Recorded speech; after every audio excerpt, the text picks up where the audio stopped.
This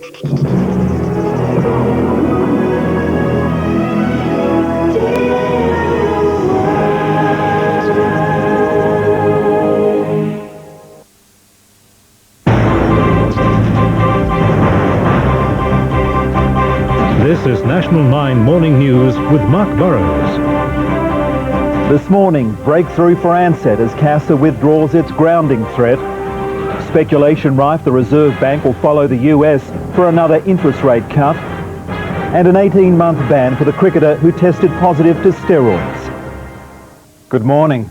Ansett Airlines is breathing a sigh of relief after the Civil Aviation and Safety Authority withdrew threats of a show cause notice. It's welcome news for Ansett, who 8 days ago was forced to ground 10 passenger jets. The airline hoping today will see at least one of the grounded 767s cleared for takeoff. It's the first good news for the airline in over a week. Ansett successful in heading off a show cause notice by the Civil Aviation and Safety Authority. After a lengthy meeting last night, CASA dropped its call for the airline to show cause why it should keep flying after talking tough all week. They've got to be very solid answers or Ansett is out of business. If the notice had been issued, Ansett would have had 14 days to prove to CASA why it should be operating, a decision that could have spelled the end of the airline. Basking in the glow of its first reprieve, Ansett says it now wants to concentrate on getting its fleet of 767s back in operation, a job which could take up to 3 weeks. While CASA has blamed Ansett's current management for its maintenance woes, a former pilot with the airline says a fleet comprising too many types of aircraft is to blame. In the 1980s, former Ansett chairman Sir Peter Abels steered away from the common practice of having a generic fleet, opting instead for a wide variety of aircraft, a costly decision requiring a complex maintenance system. At those days there was no deregulation. Costs were just passed on, as we've all known, to the community by fare rises as necessary.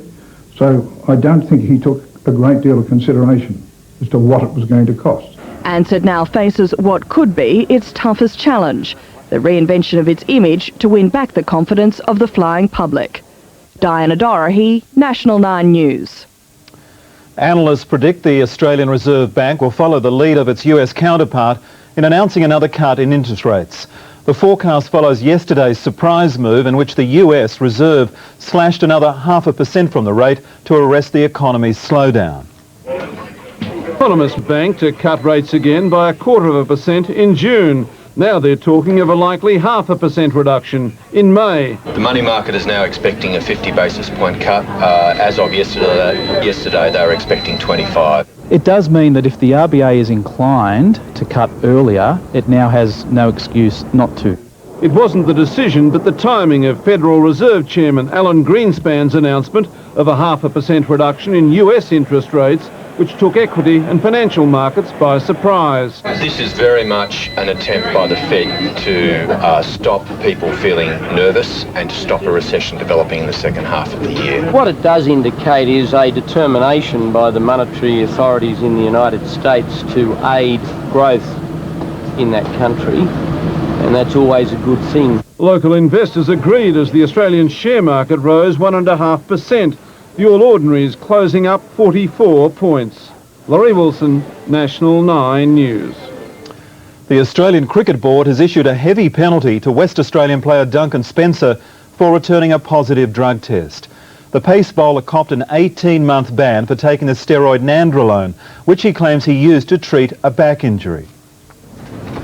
Drained after a marathon sitting which lasted 8 hours, Duncan Spencer appeared before a media conference, disappointed but satisfied he received a fair hearing. I have been suspended by the ACB Anti-Doping Committee from playing cricket for 18 months for returning a positive drug test. Spencer had arrived at cricket headquarters for what was a landmark case. Never before had the board's anti-doping committee been called on to act on a positive drugs test. Spencer tested positive to the steroid nandrolone after the Mercantile Mutual Cup final against New South Wales in February. This was his comeback season, having missed around 5 years because of a debilitating back injury.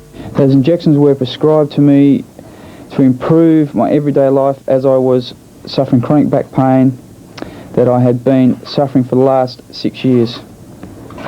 The medication was not prescribed for sport. This case sends a clear message to Australian cricketers at all levels. The sport simply won't tolerate drug use. He was well aware that there was a drug policy. He was well aware that he'd taken an anabolic steroid and that that's not acceptable for a first-class athlete.